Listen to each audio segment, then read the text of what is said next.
선거 끝났거든요. 예. 네, 여러분 반갑습니다.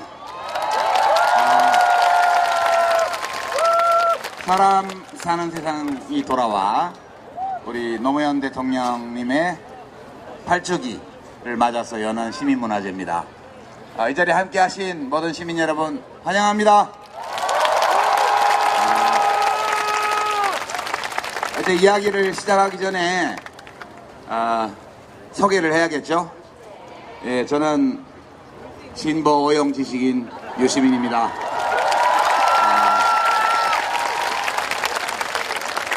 그래도 성남시장보다는 충남지사가 더 큰 데니까 먼저 소개하시죠. 먼저? 먼저 하세요. 예. 예, 저는 성남시장 이재명입니다. 네, 저는 충남지사 안희정입니다. 어째 좀 끈끈해 보입니다. 원래 끈끈합니다. 네. 예. 뭐 다 아시는 분들이니까 자세한 소개는 필요 없겠죠. 예. 오늘 열하루째인가요? 새로운 대통령이 취임하신 지 한 10달 된 것 같아요.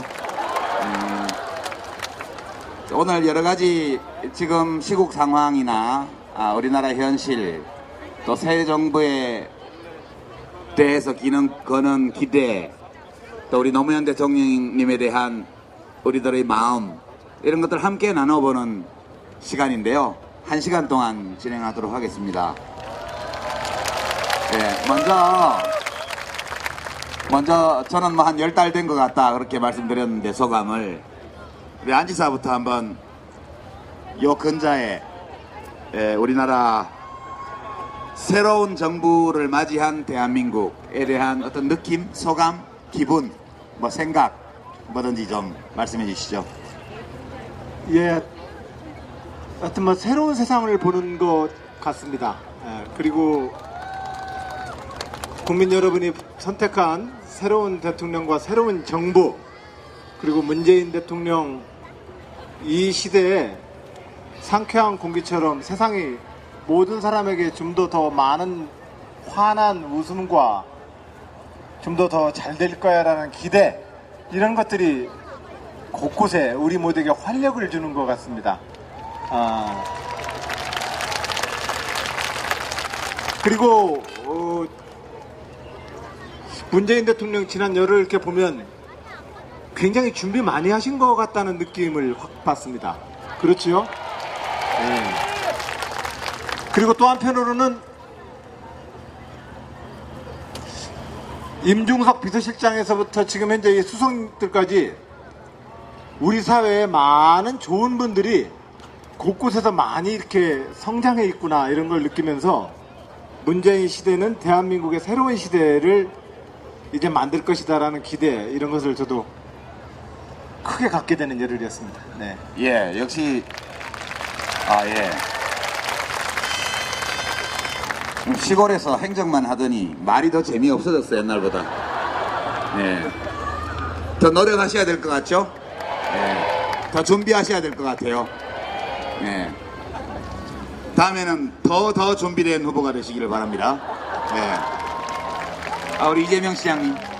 네, 저는 며칠 전에도 이 광장을 왔었는데 이 똑같은 광장에 똑같은 사람들의 똑같은 건물이 있는데 이 공기가 달라 보이는 거예요.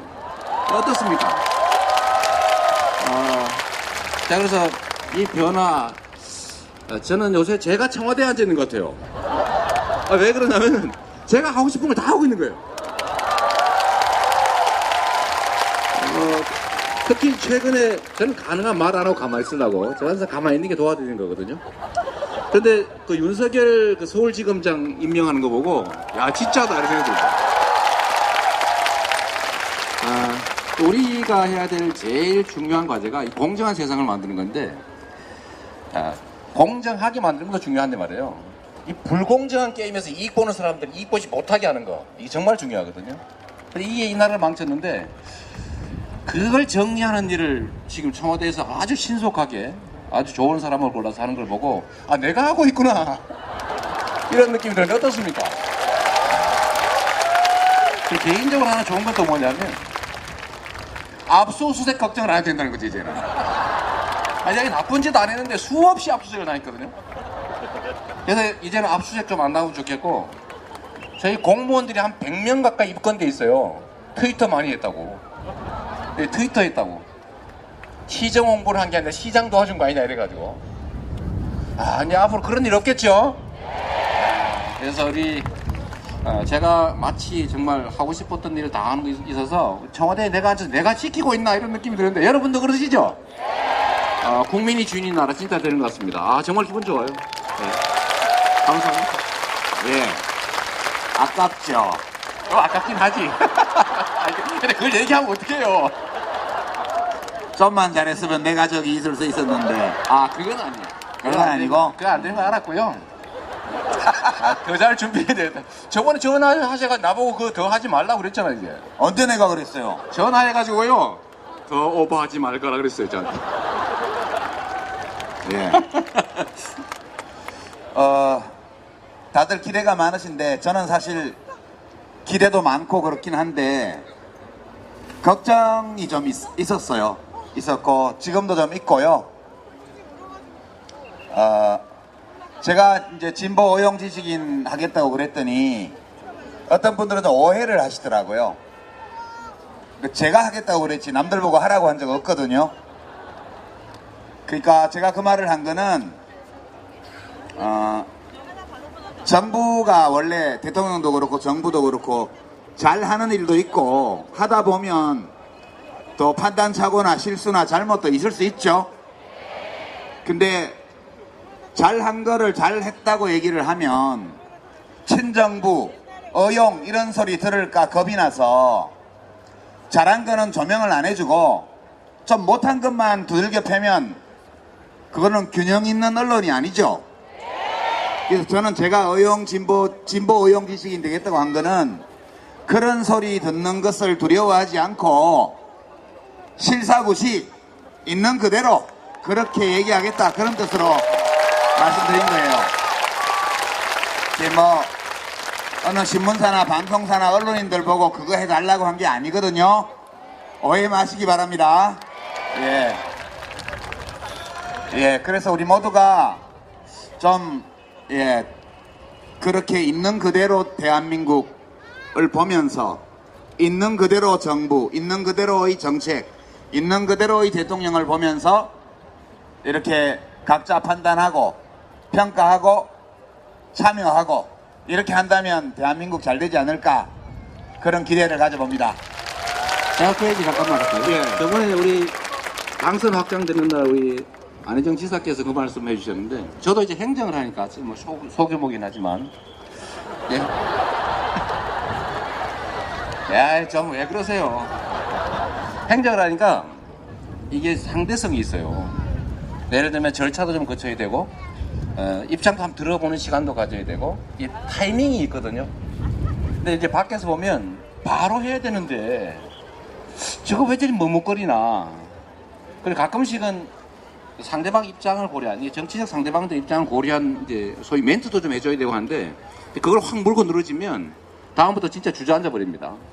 그래서 그때 그 말씀 정말 제가 공감했던 게요. 잠깐 시간은 좀 두면 좋겠다.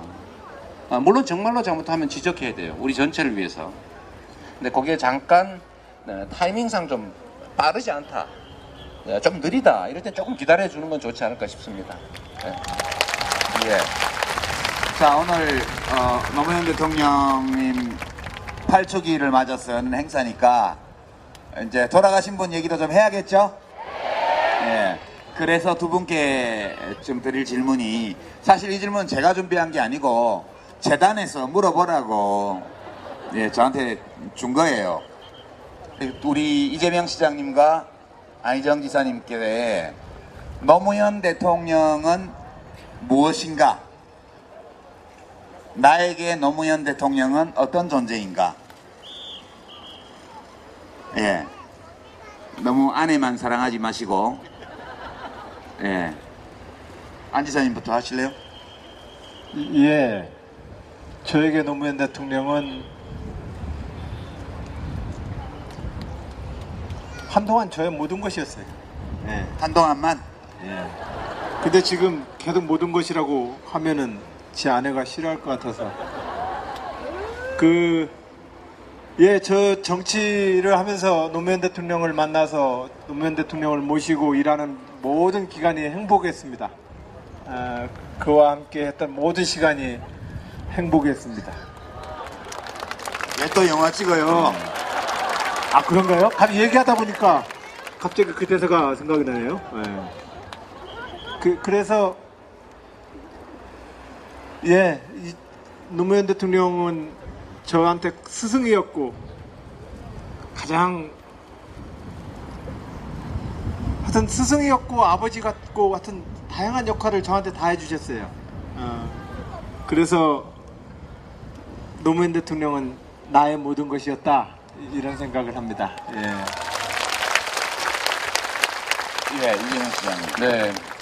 저는 이제 우리 안 지사님처럼 가까이 모셨다거나 또 가까이 뭘 같이 했던 사람은 아니서 그냥 정말로 가까이 하기엔 너무 먼 당신이었죠.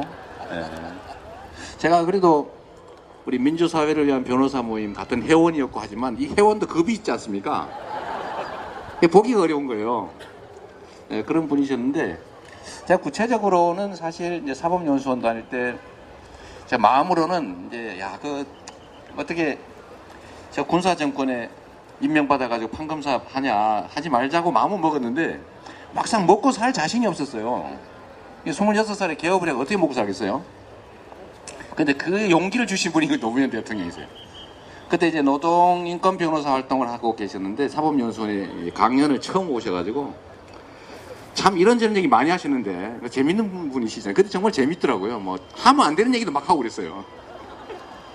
제가 그런 얘기 하면 안 되잖아요, 그죠?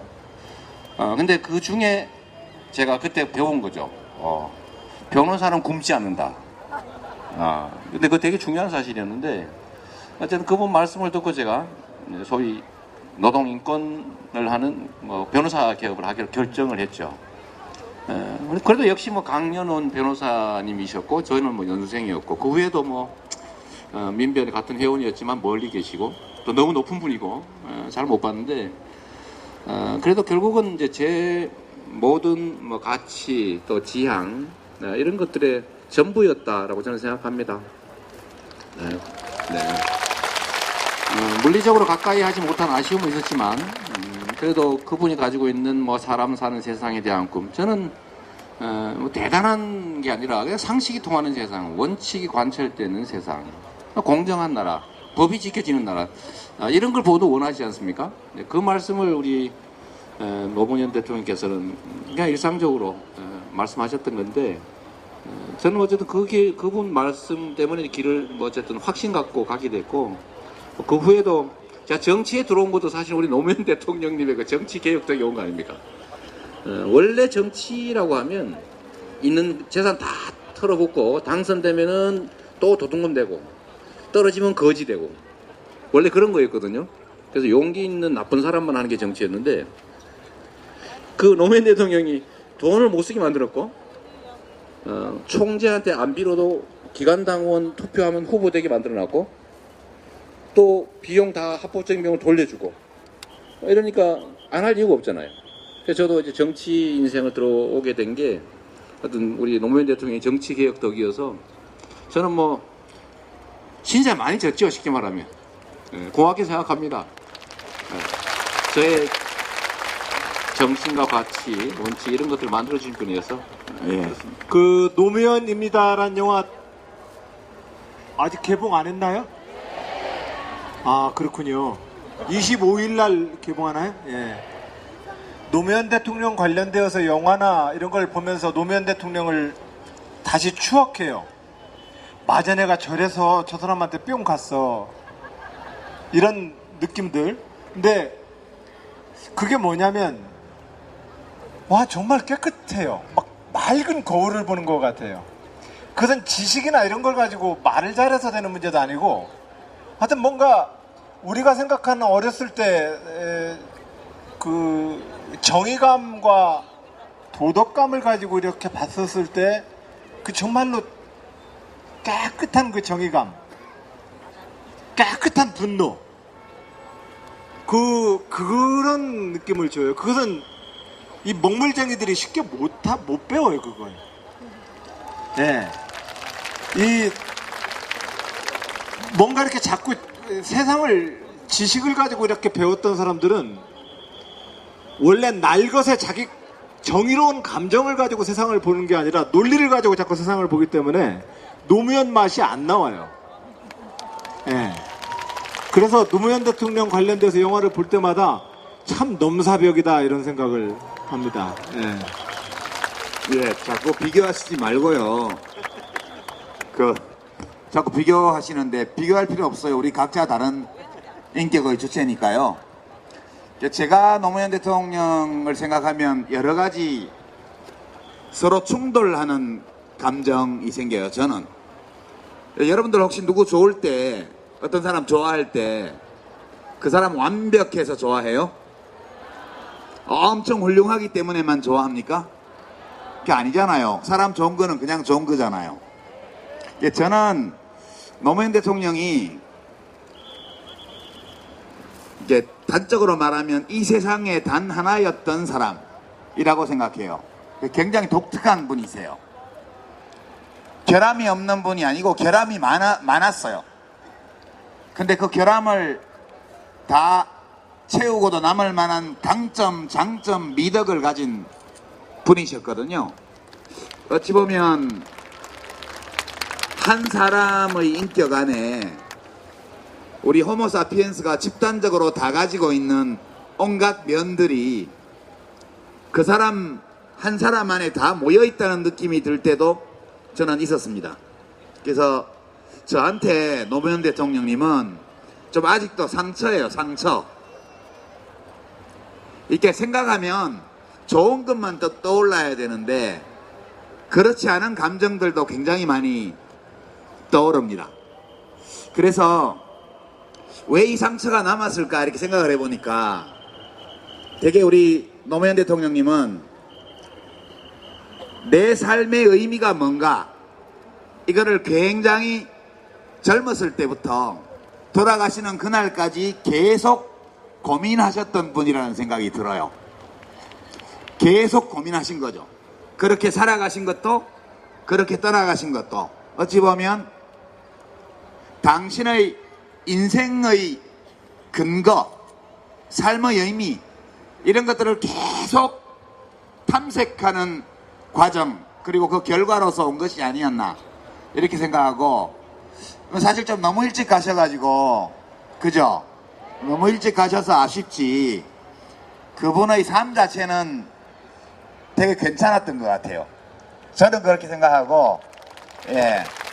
결함이 없기 때문에 그냥 훌륭했기 때문에 좋아했던 분이 아니고 그 모든 것들을 다 가지고 있으면서 더 훌륭한 곳으로 상태로 그리고 더 고양된 그런 삶으로 더 큰 의미를 향해서 그렇게 끝까지 계속 가셨던 분이기 때문에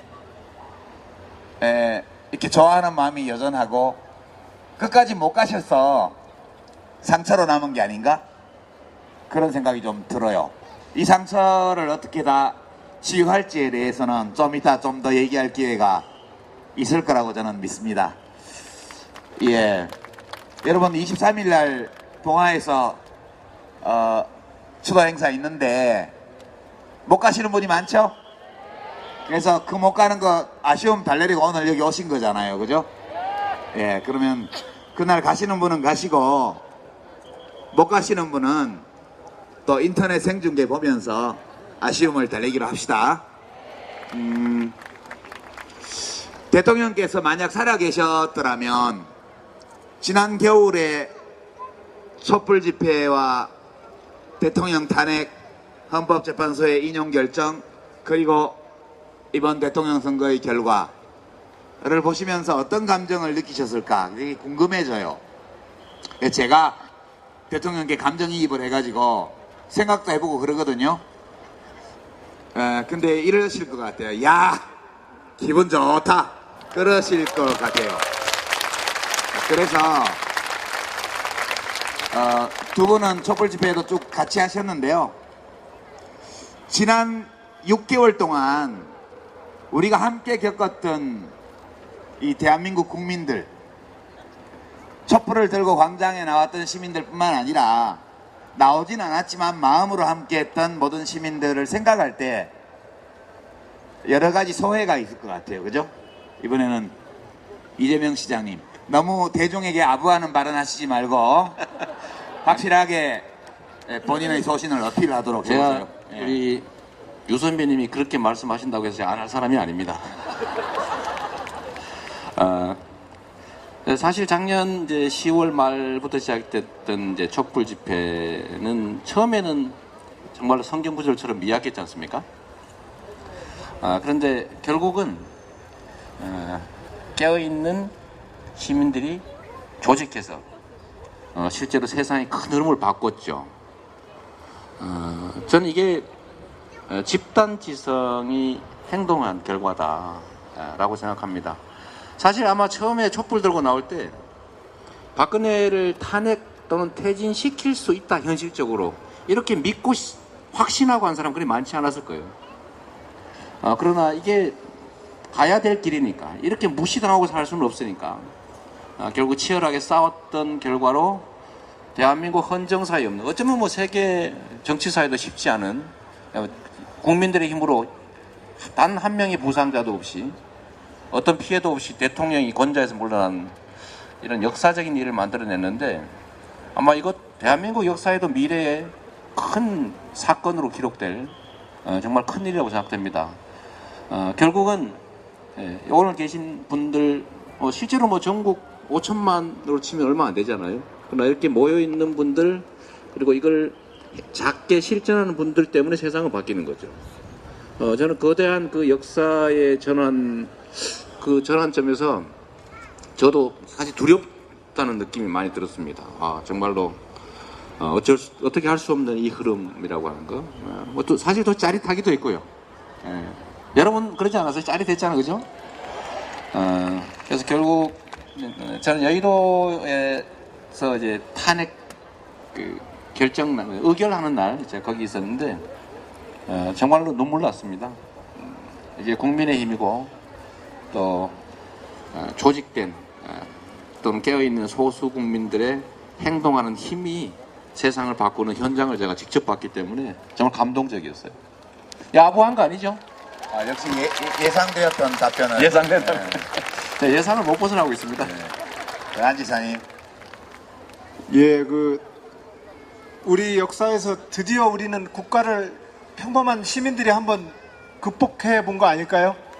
예.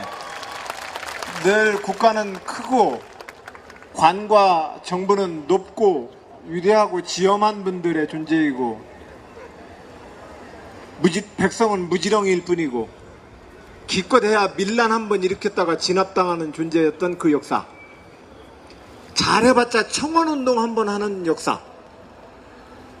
이 역사에서 실질적인 국가의 주인으로서 우리의 주권 행사를 최초로 해본 사건 아니냐. 예. 저는 2017년 박근혜 대통령의 이 탄핵은 대한민국의 역사에서 수천 년 동안 무지렁이 백성으로 청원운동 수준의 밀란이나 일으켜야 됐던 그 역사를 명실상부하게 나라의 주인이 누군가를 확인했던 사건이다. 예, 그런 점에서 이 일은 엄청난 우리 민주주의 역사에서 엄청난 어떤 한 단계의 전환이라고 저는 생각을 합니다.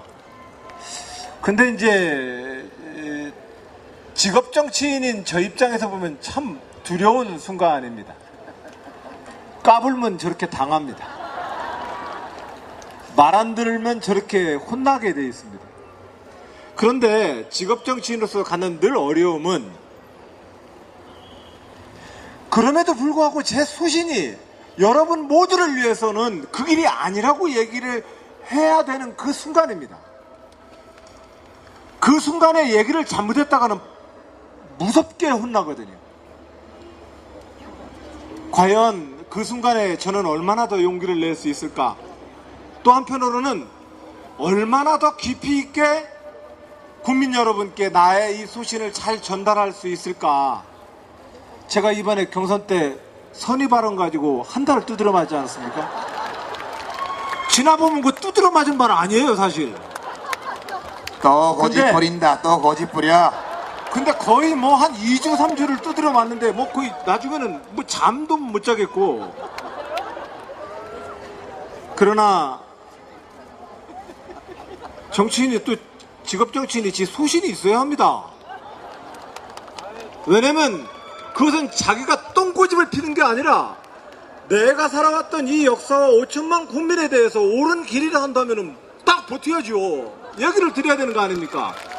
그런데 이번에 경선을 거치면서 많이 배웠습니다.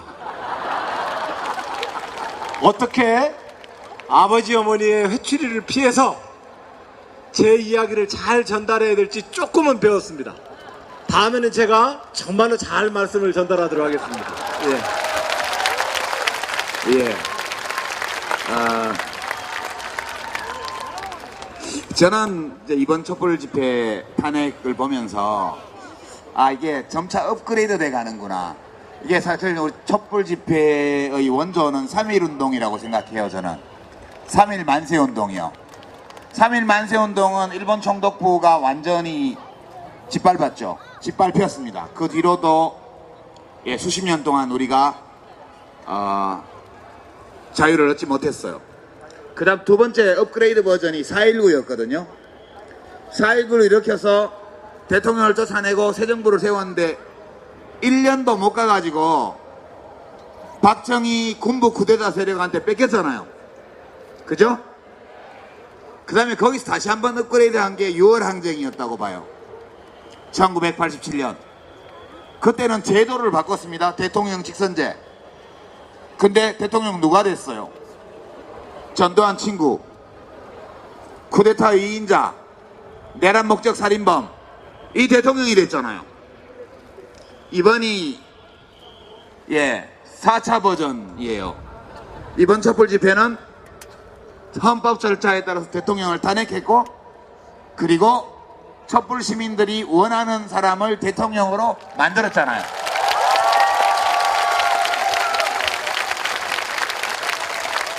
이게 시민혁명 4.0 4.0이었다. 저는 그렇게 생각합니다. 여러분 수고 많이 하셨고요. 애 많이 쓰셨고요. 훌륭하십니다. 최고입니다. 아까 얘기가 좀 나왔는데 이 두 분을 하필이면 왜 노무현 재단에서 이 토크쇼에 이야기 손님으로 모시게 했을까요? 우리 저기 청와대에 계신 분하고 한바탕 했던 분들이잖아. 그래서 경선에 저도 떨어져 봤는데요. 저는 끝까지 못 가고 옛날에 한번 중간에 접었는데 끝까지 가서 떨어졌잖아요. 미역국을 드셨어요. 미역국 드신 소감을 좀 들어야 되는데, 그죠? 아까 약간 살짝 하긴 했지만 그런 거 말고 종합적인 소감을. 우선 이거는 순서를 2등인 듯 2등 아닌 2등 같은 3등에게 먼저 제가 발언권을 드리겠습니다. 지나고 나니까 후회되는 게 너무 많아요. 이랬어야 되는데, 왜 그랬던가. 가끔씩은 진짜 후회될 때도 있고요. 혹시 가끔씩은 좀 뭐가 부족하다고. 후회됩니까? 뭐 혹시 후회해요? 뭐가 후회돼요? 좀 살살 할 걸. 이게 내가 안 되는 거 알고 있는데도 말이에요. 이거 안 되는 거 아는데도 사실은 그게 절제가 잘 안 돼요. 이 나름은 검투사잖아요. 검투사. 승부를 하는 검투사인데 찔러야 되거든요. 찔르면 아프거든 사실은. 기분 나빠요. 근데 안 찌르잖아요. 그러면 사람들이 관심을 안 가져요. 그리고 그쪽을 응원하는 사람들한테 저 가짜야 이러면 다 떨어져 버려요. 그러니까 우리가 물론 한때는 이만큼 내가 혹시 모른다 이런 생각할 때도 있었어요.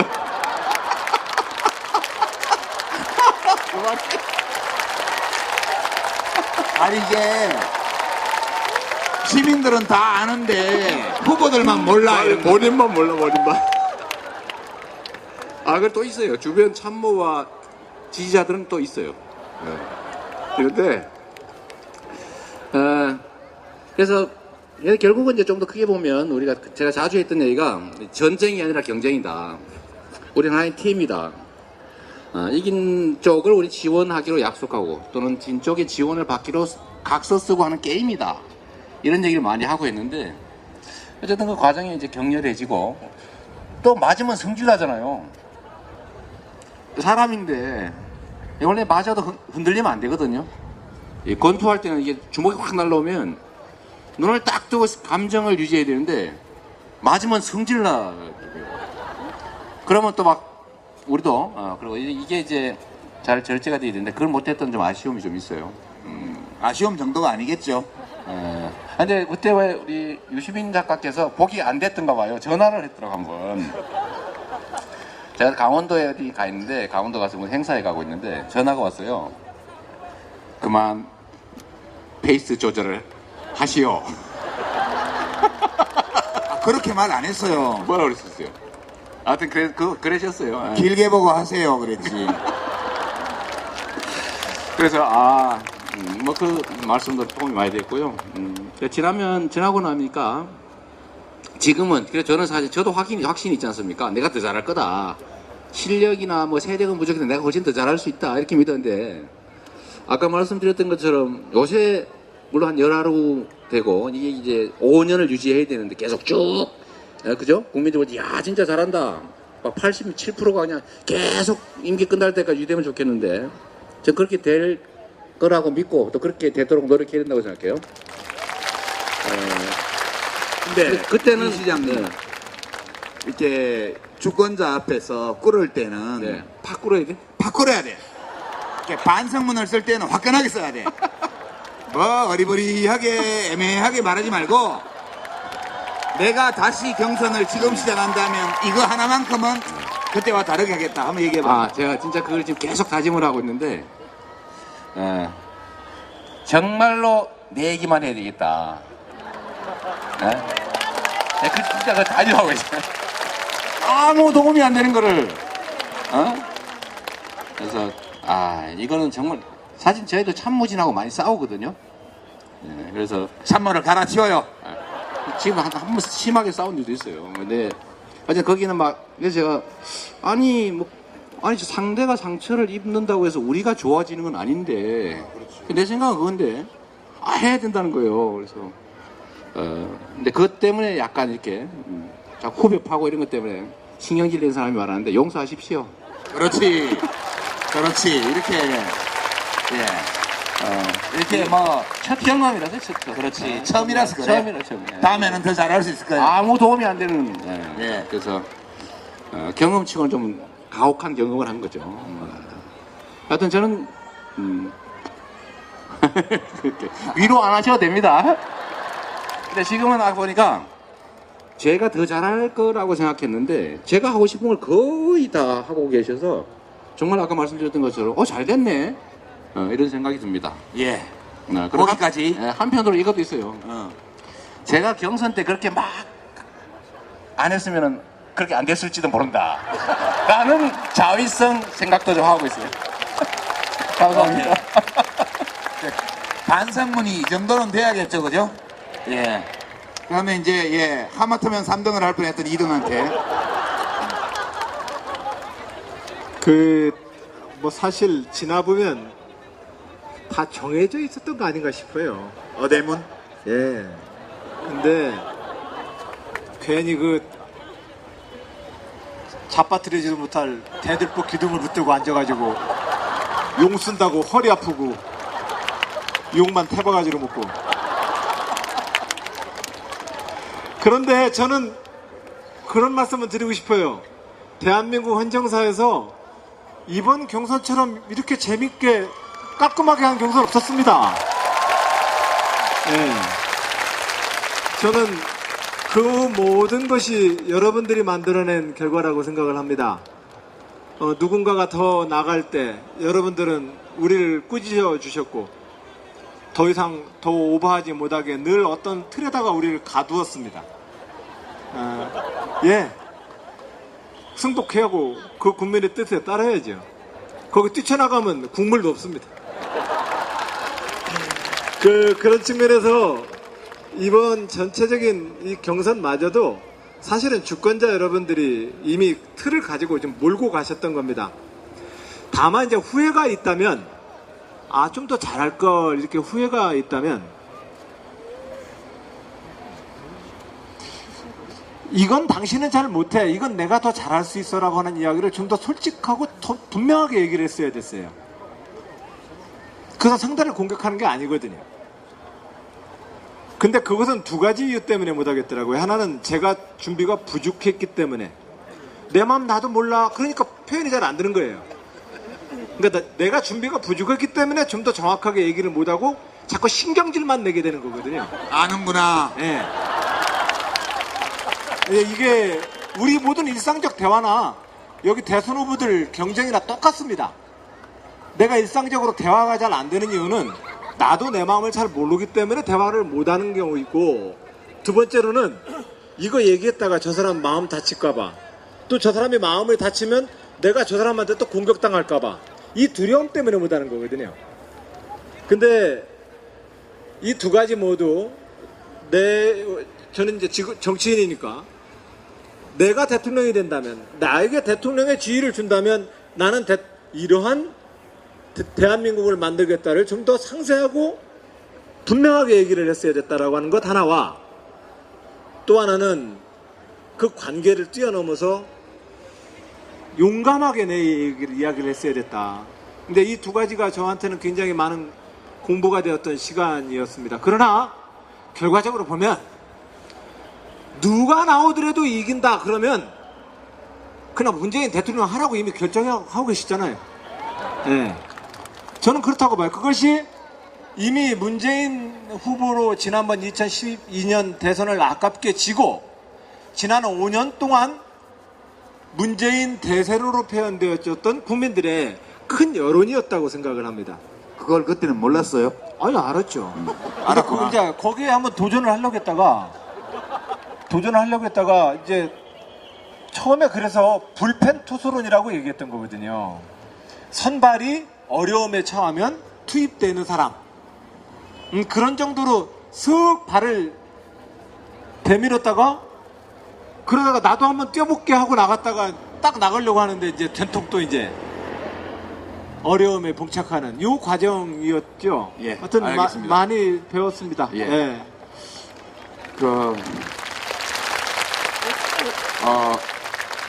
근데 안희정 기사님은 지금 시민들이 궁금하게 여기는 게 그게 아니요. 딴 게 있어요. 5월 9일 날 밤에 여기 옆에 와서 뻘뽀뽀 했을 때 술 먹고 했냐, 술 안 먹고 했냐, 그게 지금 제일 관심사거든. 확실하게 얘기해봐요. 거기에 대해서 여러 가지 설이 있습니다. 저 충남도지사가 지역의 도지사라서 많이 현장을 다니다 보니까 얼굴이 많이 타서 그렇지 그렇게 중대한 자리에 술 먹고 올라왔을 리가 없다. 그날 연설하는 거 봐라. 또박또박 연설만 잘하더만 어떻게 취한 사람이냐, 뭐 이런 썰이 있어요. 근데 또 그에 못지않게 많은 분들은 술도 안 먹고 어떻게 저런 짓을 하냐? 쟤 먹은 거 분명하다.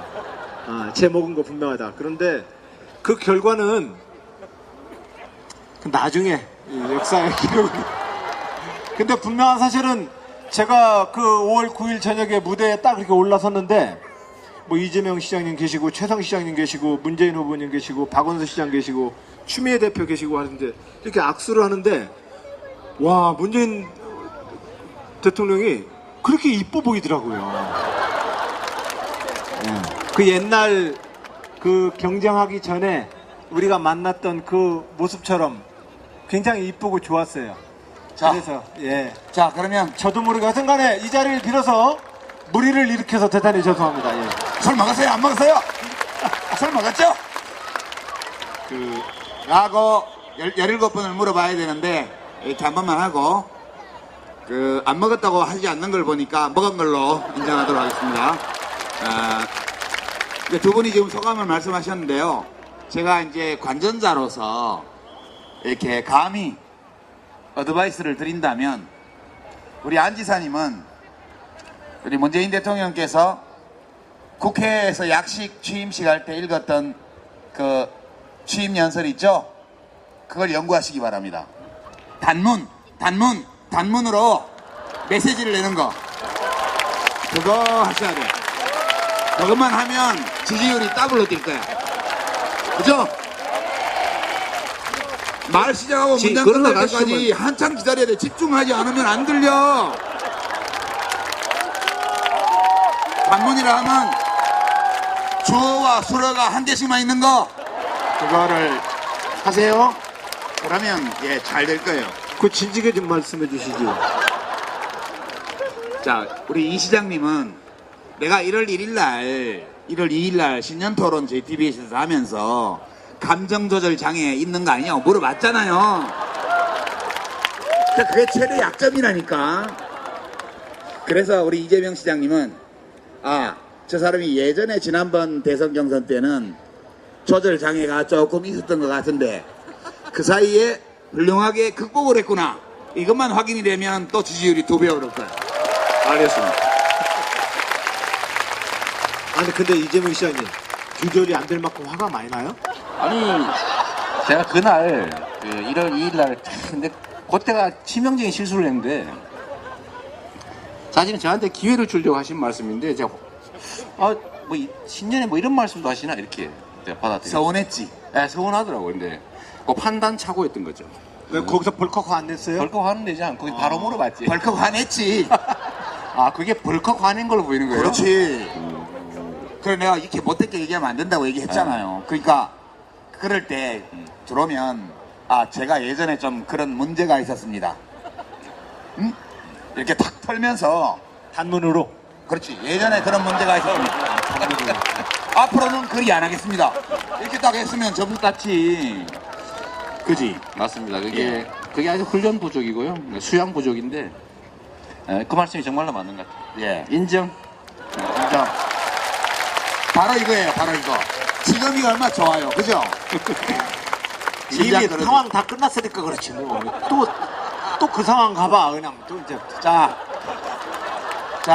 앞으로 또 이런 기회가 생기면 우리 이재명 시장님은 우리 모두 그렇다고 이재명 시장님 얘기하는 게 아니라 이재명 시장님은 앞으로 또 이런 기회가 지난번 같은 기회가 생기면 절대 버려가시지 말고요. 안 지사님은 새벽에 페이스북 하지 마세요. 네. 자, 거기까지. 아니 왜?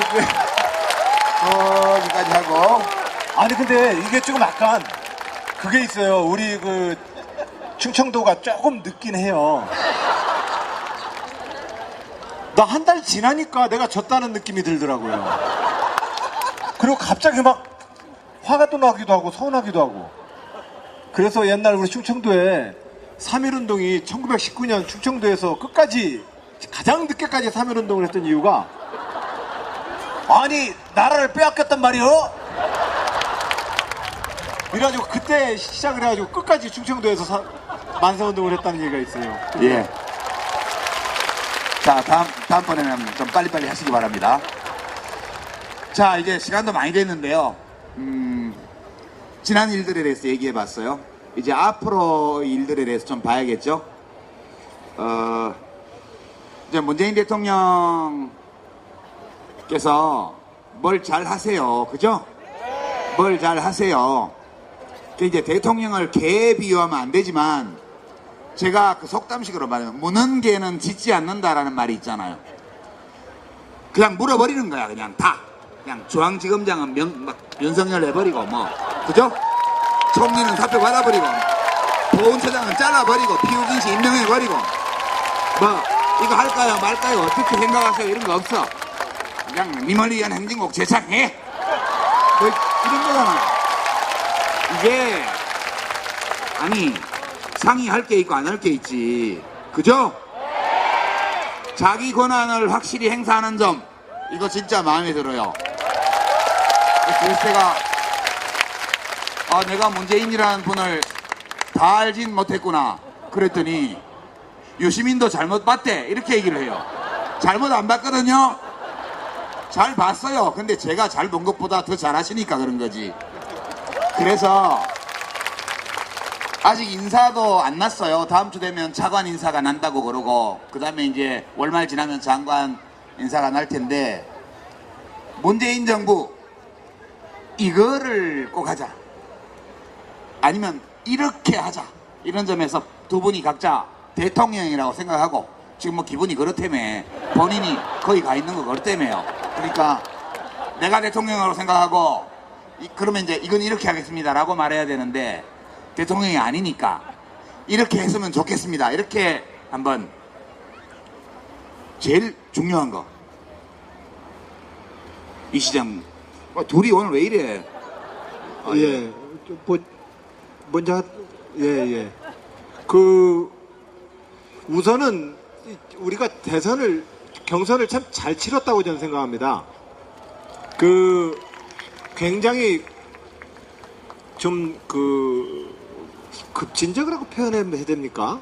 하여튼 뭐 이 주장은 이재명 시장님이 세게 한 거고, 그리고 우리 사회에서 뭐라고 합니까? 보수, 중도 뭐 이런 개념으로 좀 천천히 조금 더 기존의 진보 진영의 담론보다는 조금 더 우클릭이라고 표현되어지는 영역. 단문으로. 아, 그렇구나. 예, 그 단문으로 가면 고쳐서 다시 하도록 하겠습니다. 저희가 이번에 경선을 잘 치렀습니다. 이재명 시장님은 우리 사회의 급진적 주제를 다뤘습니다. 안희정은 중도와 보수, 합리주의적 주제들을 다뤘습니다. 그래서 경선 때 좀 다소 많이 부딪혔습니다. 그러나 그 부딪힌 덕분에 문재인 대통령의 취임 이후 우리는 우리 사회에서 우리가 다뤄야 될 주제들을 쉽게 다루게 되었습니다. 확 다르죠? 확 다르죠? 네, 저도 단문을 못해서라기보단도 제가 너무 세게 말하면 놀라실까봐 배려하다 보니까 이야기가 자꾸 장문으로 가는 거예요. 앞으로는 단문으로 하도록 하겠습니다. 예. 그래서 문재인 정부가 뭘 해야 돼요? 그래서 지금 하시는 이 초기 한 열흘은 정말 잘하고 계십니다. 그러나 우리가 저 입장에서 보면 자치분권의 과제, 중앙 집권화된 국가를 지방자치국가로 가야 합니다. 절대로 대통령과 중앙정부의 관료들만에 의해서 계획되어지기에는 대한민국 5천만 명의 삶의 현장은 너무나 많습니다. 그래서 생활 현장의 작은 정보, 시장, 군수, 구청장, 시도지사들이 현장에서 결정을 할 수 있는 권한을 나눠줘야 합니다. 그 체제로 저는 국가운영체제의 틀이 꼭 바뀌어야 된다. 근데 이 바뀌는 일은 엄청난 중앙집권 권력 질서와의 부딪힘입니다. 이 부딪힘 때문에 굉장히 어려움은 있겠지만 지방자치와 분권의 시대로 대한민국을 이끌어 가셔야 된다. 이 말씀을 드리고 싶습니다. 예. 지금 말씀하시는 거 보니까 삼선 지사 도전하실 것 같아. 근데 꼭 그런 건 아니죠? 그건 적절한 시점에 다시 말씀을 드리도록 하겠습니다. 네. 적절한 시점에 말씀드릴 만한 그런 고려사항은 있는 거군요. 그렇게 자꾸 치고 들어오면 곤란합니다. 네. 우리 안 지사의 장래는 꼭 충남도지사를 하는 데 있지만은 않다. 저는 그렇게 생각하면서 대통령에 또 도전하려면 국회도 알아야 되고, 그죠? 정부도 알아야 되잖아요. 문재인 대통령이 저렇게 잘하시는 거는 비서실장을 하셨기 때문이잖아요. 그 점 잘 고려하셔서. 그 유시민 장관님께서는 전에 장관을 지내셨기 때문에 그러는데 지방 도백 도지사는 장관보다 조금 위에 아닙니까? 그래서 이미 중앙정부의 그 경험을 지방정부의 책임자로서 저도 나름 열심히 겪었다는 말씀은 갑자기 하고 싶은 그거 생각이 중요해요. 들었습니다. 네. 지방정부 행정 경험이 중요한데 그것만으로는 약해. 네, 약해. 그 점을 좀 고려하시고요. 이 시장님. 네, 저는 지금 이제 당장 해야 될 일들은 그야말로 법 고치지 않고 그냥 대통령이 결단하면 되는 너무 상식에 부합하는 일들을 지금 하고 있는데요. 예를 들면 이런 거 하나 좀 더 있으면 좋겠어요. 사실 다 제일 중요한 경제 문제거든요. 먹고 사는 문제, 이제 사회적인 문제, 행정적 문제, 그거 좀 나가서 정치적인 문제 이런 것들은 어느 정도 의지로 다 관찰할 수가 있는데 이제 문제는 경제적 문제로 들어가면 상대가 있습니다. 저항하는 세력이 있는 거죠. 뺏기는 쪽.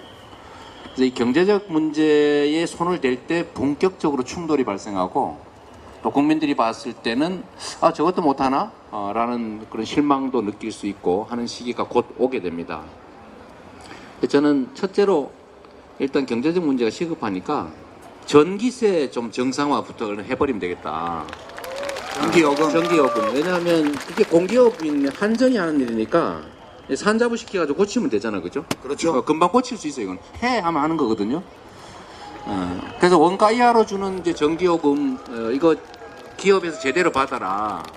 그리고 서민들 그 누진제 이상하게 가지고 전기 못 쓰게 하는 거 줄여라고 하면 사실 이제 자산 재분배, 소득 재분배가 가능해지는데 괜찮아요? 이거 아니 금방 할 거예요 아마 제가 말 안 해도 할 걸로 보는데 경제적 문제 특히 이제 기득권들에게 약간의 손상이 가는 그 일들이 개혁 작업이 시작될 때 저항이 엄청날 거다라는 생각이 들고요. 그때 사실은 국민들이 힘을 합쳐줘야 됩니다.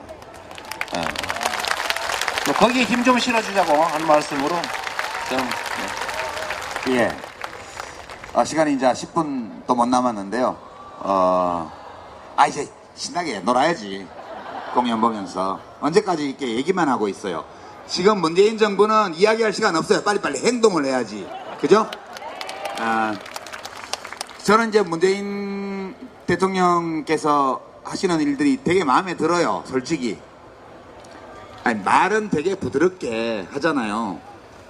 TV 토론 후보 시절에 하실 때도 막 그런 말씀 그만하시고 이 정도로 했잖아요. 그죠? 입으세요. 그게 맥시멈이었잖아요. 근데 지금도 여야 원내대표들 초대해서 미리 앞에 나가서 국빈급으로 예우를 해서 다 하시잖아요. 그게 혹시 제어의 그 대연정 제한 때문에 영향을 받아서 그런 겁니까? 또 깔때기. 예, 그런 그 취지예요. 그러니까 어떤 뜻이냐면 대통령이 권위를 버리고 파트너, 경쟁자들을 기분 좋게 해줄 수 있는 건 다 해주겠다는 거예요. 그죠? 돈 드는 게 아니잖아요. 예산 드는 것도 아니고 법을 만들어야 되는 것도 아니에요. 명찰 떼는 게 뭐 어려워요? 대통령이 먼저 가서 맞이하는 게 뭐 어렵습니까? 여사님이 인삼정과 만드는 게 좀 힘은 들었겠지만 그래도 그렇게 어려운 일 아니잖아요. 그런 거 다 해드리고 그리고 행동은 세게 하는 겁니다. 그죠? 그래서 지금 국회도 안 열리고 있고 법 개정이 필요한 거는 굳이 하세월이에요. 저도 정부에 있을 때 법 개정 추진해 봐서 아는데 빨라도 1년 2년 3년 막 갑니다. 그거 가지고는 이미 정권 끝나요. 그러니까 그런 거 하지 마시고요. 재량권으로 할 수 있는 거, 대통령령으로 할 수 있는 거 이런 걸로 하시면 되겠죠. 예. 그렇게 앞으로 한 1년 동안 국회에서 협조를 빨리빨리 안 해줘서 법 개정 못 하더라도 법률 개정 없이 할 수 있는 모든 일을 올 연말까지 화끈하게 신속하게 깔끔하게 이렇게 해주시면 제일 좋겠다 생각합니다. 시간이 다 돼서 마지막으로 지금 사실 문재인 대통령이 인기가 좋아요. 그죠? 제가 어제 텔레비전에 예능 방송 찍으러 어디 좀 갔다 왔는데요. 거기 얘기 들으니까 홈쇼핑이 죽을라 그런대요. 문템 때문에. 문재인 대통령이 뭐 하나 하고 나오면 그게 폭발이고 홈쇼핑에 관심이 없대요. 예능 PD들도 죽을라 그런대요. 사람들이 뉴스만 본대. 그래서 뭐 인기가 좋아서 지금은 잘 가고 있지만 대통령도 걱정이 있을 것 같아요. 그래서 두 분이 대통령이라고 생각하고 감정이입하셔가지고 혹시 국민들한테 좀 이런 거 좀 부탁드리고 싶습니다 이런 거 있을 수 있잖아요. 두 분이 감정이입하셔가지고 내가 대통령이라고 생각하고 국민 여러분 이거 좀 부탁드립니다. 예, 그 부탁하는 걸 마지막으로 오늘 이야기 마칠까 해요. 예, 먼저 이번에 이 시장님부터. 대통령 되기 전에 경선 관련해서 한 말씀만 드리면 사실 아까 우리 안 지사님 말씀하셨던 것처럼 이제 경선이 끝난 다음부터는 정말로 대한민국 정치사에서 정말 괄목할 정도로 서로 협력하고 아름답게 본선 잘 치렀던 것 같아요. 그건 뭐 우리 자랑해도 될 점이라고 생각합니다. 지금 문재인 대통령께서 너무 잘하고 계시고 지금 지지율도 아주 높지만 사실 이제 단임제 하에서는 이 결국 초반에 지지율을 최대치로 끌어올렸다가 엔진 없는 비행기처럼 계속 할강을 얼마나 잘하느냐 이걸로 결판나잖아요. 이게 슬프게도 현실입니다. 그러니까 지금까지 그래왔어요. 취임처럼 높았다가 취임한 후에 얼마나 잘 버티느냐 이렇게 됐는데 저는 이번에는 그러지 않았으면 좋겠어요. 정말로 취임 기간 동안 재임 기간 동안에 지지율이 계속 유지가 되거나 다시 올라갈 수도 있는 그런 문재인 정부가 됐으면 좋겠다는 생각이 듭니다. 거기서 정말로 중요한 거는 이 첫째로는 초심을 잃지 않는 걸 빨리 때고요. 부탁, 부탁하는 거 시간이 없다니까 지금. 왜 딴소리하고 그래요? 초심을 유지하는 게 중요하겠고 두 번째는 지금 갖고 있는 이 용기와 열망과 그다음 추진력을 그대로 유지하는 거예요. 결국 국민들께서도 기대는 하지만 이제는 뭐 다 뽑았으니까 네가 잘하겠지라고 하고 맡겨놓으면 사실은 대통령 또는 권력을 가지고도 할 수 없는 일들이 많습니다. 우리가 너무 잘 아는 것처럼 결국 기득권자라고 하는 거대한 세력들이 저항을 하거든요. 거기 기득권을 우리가 다 알고 있지 않습니까? 그래서 그 기득권들하고 막상 이제 부딪히는 국면이 되면 대개는 져요. 대개 집니다. 이 정치 권력이 져요, 실제로. 경제 권력이 지기 때문에 그렇게 부딪혀서 상처 입을 수 있는 그 지점에서 우리 국민 여러분들 여기 계신 분들 포함해서 관심 갖고 애정 갖고 함께 동참해주면 정말 좋겠습니다. 네. 진짜 승부는 지금이 아니에요. 지금은 그냥 정말 좋을 때인데 진짜 승부가 곧 벌어집니다. 오케이. 그때 같이 해주면 좋겠습니다. 예. 그 문재인 대통령을 빙의되어서 대신 한번 얘기를 해보자 이런 얘기죠. 빙의. 예. 국민 여러분, 뭔가 고의로 잘못되는 길은 가지 않겠습니다. 제가 잘못 가고 있다고 보일 때 바로 그 순간 저를 더 지지하고 사랑해 주시겠습니까? 국민 여러분, 민주주의는 다수결입니다. 다수결의 원리는 국민의 합리적 상식에 기초한 다수결이어야 합니다. 그러지 않으면 다수결은 폭력이 될 테니까요. 하지만 국민 여러분, 그럼에도 불구하고 우리가 어떤 결론을 내려야 된다면 우리가 의존할 수 있는 방법은 다수결밖에 없습니다. 바로 이 다수결을 우리 사회의 문화와 제도로 정착시켜내는 일, 386 직업정치인 저 안희정의 간절한 꿈입니다. 이것이 문재인 대통령을 빙의해서 얘기하자고 했는데, 그죠? 빙의가 안 되지. 지금 된 겁니까? 이렇게 온 겁니까? 어찌되었든, 자, 다수결의 문제는 우리 모두 내부의 다수파의 폭력과 그 다수결에 동의하지 않는 불만을 만들어내게 됩니다. 바로 그 순간 이 정부와 의회가 내린 결론에 대해서 우리는 좀 더 끈기 있게 주권자 여러분 함께 참여해 주시겠습니까? 그리고 너무 그렇게 뜨겁지 않아도 좋으니 너무 빨리 식지는 말아 주십시오. 네. 예, 고맙습니다. 네, 요즘 언론 보도가 문재인 팬덤 현상, 이건 뭐냐? 이런 거 가지고 기사가 막 나오더라고요. 그래서 너무 뜨겁지 않아도 좋으니까 너무 빨리 식지 않았으면 좋겠다. 이게 이제 빙의가 좀 된 것 같아요. 그 말씀을 하시고 싶을 거예요. 이제 마무리하면서요. 오늘 노무현 대통령 8주기 행사니까 마무리를 그렇게 하면 제가 이제 노무현 대통령님하고 문재인 대통령님의 차이가 뭘까 이렇게 생각해 보면 노 대통령님은 내가 나를 바꿔야 되겠다고 결심하고 당신 자신이 되고 싶은 사람이 되려고 계속 노력하셨던 분이에요. 완성은 안 됐죠. 그러나 목적의식을 가지고 의지를 가지고 자기 자신을 평생에 걸쳐서 더 높은 곳으로 고양시켜 나가려고 노력했던 분이잖아요. 그러다 보니까 재임 중에 이 좌충우돌이 좀 있었죠. 왜냐하면 그대로 올라가지는 않으니까요. 애로사항들이 있었죠. 난관이 있었고. 근데 문재인 대통령님은 제가 보기에는 원래 그런 분 같아요. 내가 이런 사람이 되어야 되겠다고 자기를 고쳐나가는 것이 아니고 원래 자기의 성정대로 지금 대통령을 하시는 것 같아요. 그런 차이가 있다는 생각이에요. 그러니까 문재인 대통령은 훨씬 더 안정되고 완성된 형태로 대통령이 되셨어요. 대통령 임기를 마치는 날까지 이 상태 그대로, 이 모습 그대로, 이 감정 그대로 그렇게 쭉 가시면 되리라고 보고요. 네. 그리고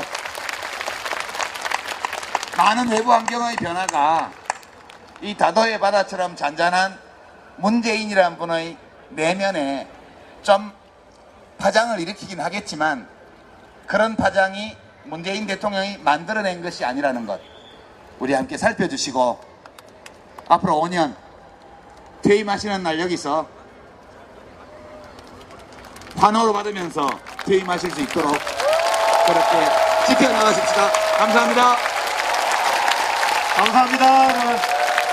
고맙습니다. 네, 고맙습니다. 세 분께 다시 한번 큰 박수 보내주시기 바랍니다. 떠오르는 예능인 유시민 작가와 세계가 주목하는 뽀뽀맨 아니죠?